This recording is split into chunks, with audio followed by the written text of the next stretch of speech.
Isabelle eut l'impression d'avoir mal entendu, mais son bien-aimé Patrick répéta encore une fois. Chérie, tu comprends tout toi-même. Je t'aime énormément, mais ce n'est vraiment pas le moment de faire un enfant. Tu viens de finir l'école, et je viens justement de trouver un travail dans une autre ville avec un déménagement à la clé. Réfléchis par toi-même comment nous pourrions vivre dans une location avec un bébé? La jeune fille essaya de convaincre son petit ami, mais il fronçait seulement les sourcils, dédaigneux, en écoutant ses arguments. Tu as choisi le moment le moins opportun. Prends une décision rapidement et prépare-toi à déménager dans une autre ville.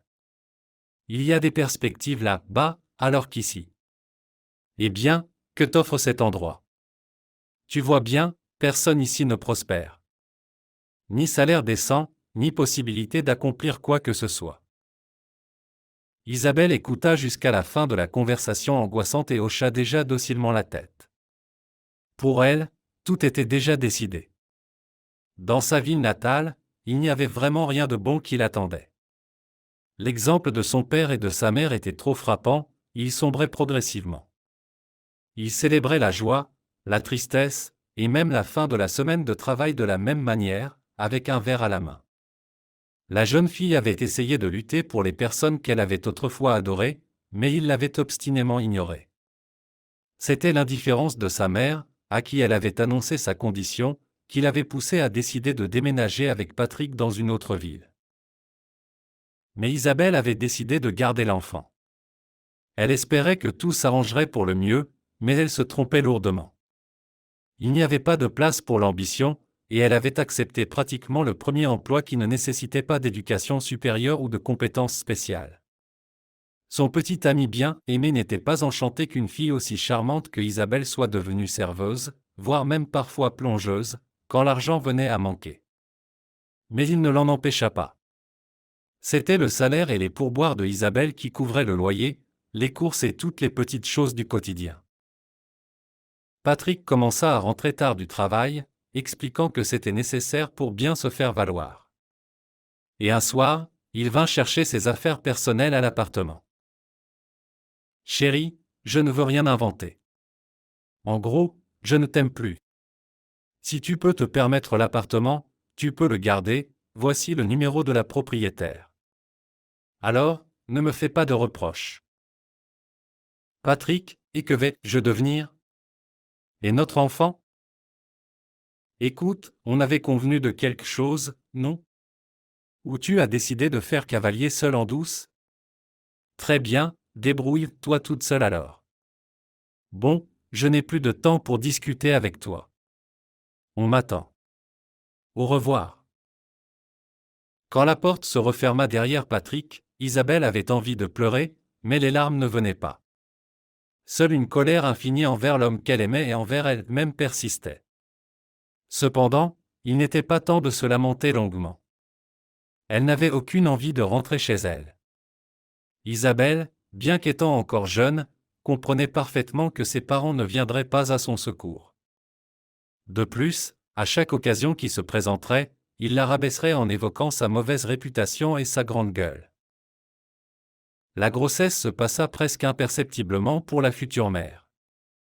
Peut-être que son jeune corps solide l'aida, ou peut-être que le désir de l'enfant de venir au monde y contribua. Isabelle, ne ressentant pratiquement aucun inconfort lié à sa situation intéressante, ne prit même pas la peine de consulter une clinique prénatale. Elle travailla dur pour gagner le plus d'argent possible, afin de ne pas être désespérément dépendante, du moins au début, lors de l'arrivée du bébé.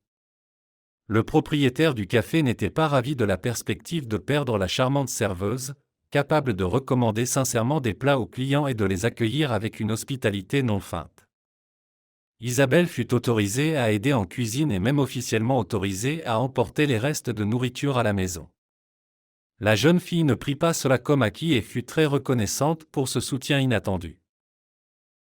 Cependant, il lui fut bientôt difficile de continuer à travailler. D'abord, rester debout devant la cuisine devenait de plus en plus difficile physiquement.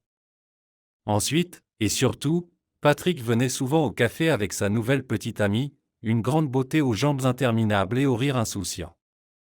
Malheureusement, les sentiments de Isabelle pour lui étaient toujours présents. La voir lui faire la cour était douloureux. Bien que l'accès à la cuisine ne soit pas autorisé aux clients, Isabelle avait très peur de se montrer sous un mauvais jour devant son ex. De plus, sa grossesse ne la mettait pas en valeur, son visage s'était arrondi, son nez avait pris la forme d'une pomme de terre, et sa démarche maladroite n'ajoutait rien à son attrait.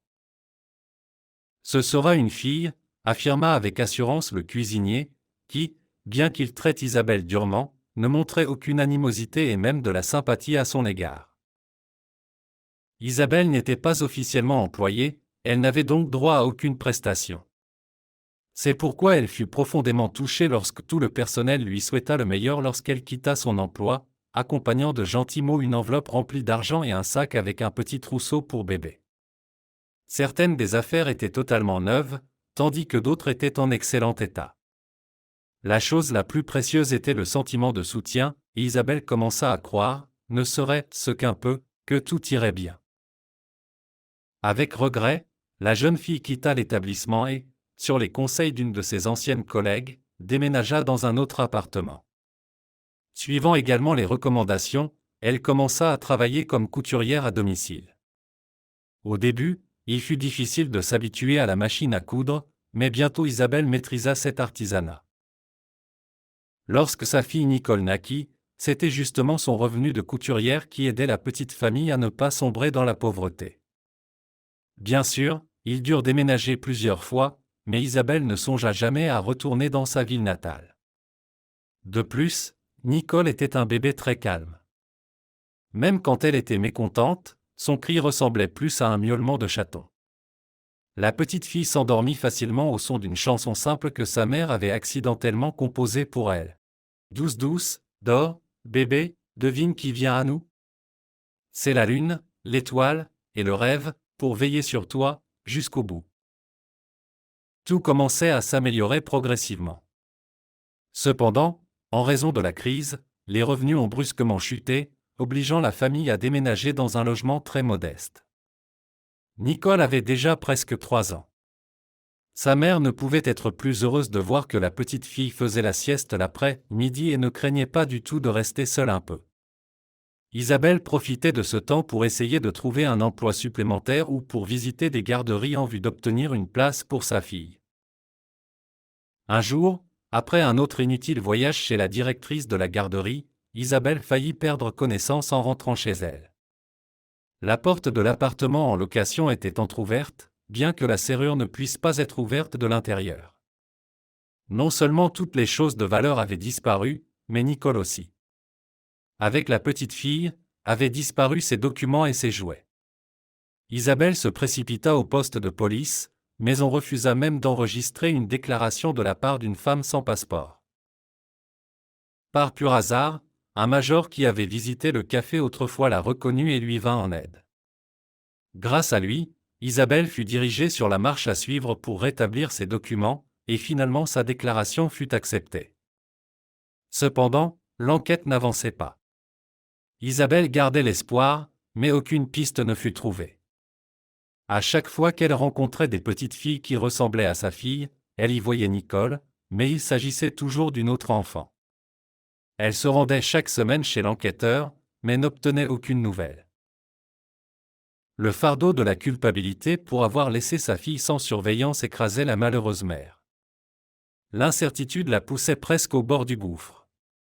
Une conviction obstinée en l'éventualité du retour de Nicole l'empêchait de faire un pas décisif. Ce n'est que 15 ans plus tard que Isabelle se permit de quitter la ville inhospitalière où on lui avait pris Nicole. Elle s'inscrivit sur tous les sites de recherche de personnes disparues et lutta pour survivre en espérant un jour retrouver sa fille. 5 autres années se sont écoulées, remplies d'anxiété au sujet de ma fille. Puis un jour, en rentrant chez elle depuis le travail, Isabelle s'arrêta brusquement en entendant une chanson douce. Parmi les adolescents qui la suivaient, un garçon ne parvint pas à réagir à ce soudain arrêt et heurta la femme par derrière. Ses amis ricanèrent. Le garçon s'excusa doucement. Mais Isabelle n'y prêta aucune attention, car tout son univers était concentré sur un banc situé légèrement à l'écart de l'allée piétonne. Des paroles familières provenant de cet endroit la brûlaient comme des charbons ardents. Douce douce, dors, bébé. Devine qui vient à nous? Chantait une jeune femme d'environ 20 ans en secouant la poussette. Les larmes coulèrent involontairement des yeux de Isabelle. Ça va, vous avez très mal? Demanda le garçon confus. Réfléchissez avant de vous arrêter brusquement, cria quelqu'un de son groupe. Excusez-moi, je suis pressé, dit simplement Isabelle en titubant et se dirigeant vers le banc. Elle n'entendait pas les blagues inoffensives des adolescents à son sujet, toute son attention était concentrée sur la femme assise avec la poussette. Excusez-moi, puis-je m'asseoir à côté de vous? Demanda-t-elle à l'inconnu, qui lui fit signe silencieusement d'acquiescer. Isabelle s'effondra littéralement sur le banc. Il n'y avait ni erreur ni hallucination auditive, c'était bel et bien la même berceuse que Isabelle avait composée il y a près de 20 ans. La femme regardait intensément l'étrangère, cherchant désespérément des traits de ressemblance qu'elle ne trouvait pas. Nicole était brune aux yeux marrons, tandis que la jeune femme en face d'elle était blonde aux yeux gris, il n'y avait pratiquement aucune correspondance. L'inconnu, incapable de supporter les regards insistants, interrompit la chanson. « Vous avez besoin de quelque chose? D'argent ou de parler de secours? Tout ce que je possède de précieux, c'est mon fils et sa poussette, et même ça m'a été donné. » Non, rien de tout ça. J'ai une question étrange, d'où connaissez-vous cette chanson? Mon amie Céline la chante quand je lui demande de garder mon fils pendant un moment. Et maintenant, Christian s'endort uniquement sous cette stupide douce. Et moi, je suis habitué aussi. Isabelle comprit alors que sa vie reprenait un sens, et elle demanda, « S'il vous plaît, je vous en prie, pourriez-vous me donner l'adresse ou le numéro de téléphone de votre ami? C'est très important. » L'inconnu réfléchit un moment, puis proposa, « Je ne vais pas vous donner ses coordonnées, on ne sait jamais ce qui peut arriver. Mais vous pouvez attendre ici avec moi, Céline devrait bientôt arriver. Nous avons convenu qu'elle garderait Christian pendant que je vais chez le coiffeur. » Isabelle remercia la femme, qui se présenta comme Marie et scrutait avec anxiété les silhouettes sur l'allée. La nouvelle connaissance n'eut pas le temps de dire un mot de plus qu'une femme approchait d'eux, venant de l'allée, et Isabelle comprit avec un battement de cœur que sa fille s'approchait. « Nicole !» chuchota-t-elle.